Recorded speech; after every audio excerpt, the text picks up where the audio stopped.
3 Roman 2-তে বলছে যদি দুই অঙ্কের একটি ধনাত্মক সংখ্যাকে উহার এককের ঘরের অঙ্ক দিয়ে গুণ করা হয় তাহলে গুণফল হবে 189, আর দশকের ঘরের অঙ্ক এককের ঘরের অঙ্কের দ্বিগুণ, তবে এককের ঘরের অঙ্কটি নির্ণয় করো।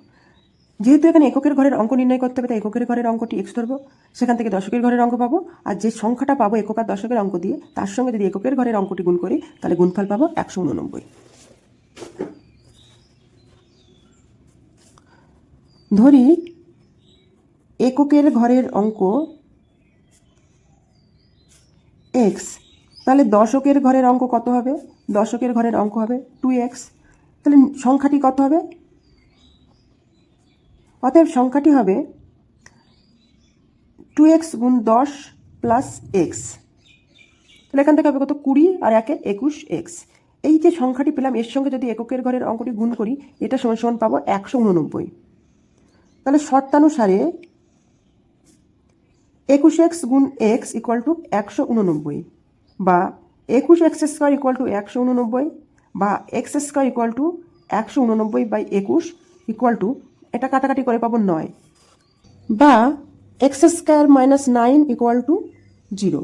এই যে সমীকরণ, এটা যেহেতু x এর 2 ঘাত আছে তাই দ্বিঘাত সমীকরণ থাকবে, কিন্তু এখানে a ইকুয়াল টু 1 হচ্ছে, b ইকুয়াল টু 0 আর c ইকুয়াল টু -9। তাহলে এই যে 1 নম্বর সমীকরণ দিয়ে এই 1 নং সমীকরণে শ্রীধর আচার্যের সূত্র প্রয়োগ করব। তাহলে 1 নং সমীকরণে শ্রীধর আচার্যের সূত্র প্রয়োগ করে পাই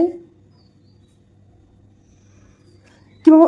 x ইকুয়াল টু হবে কি -b, মানে এখানে 0 হবে, প্লাস মাইনাস √b² মানে 0 হবে, আর -4ac, তাহলে -4 এর মান 1, আর এখানে c এর মান হবে -9/2 × 1। তাহলে x ইকুয়াল টু এখান থেকে উপরে পাবো কত?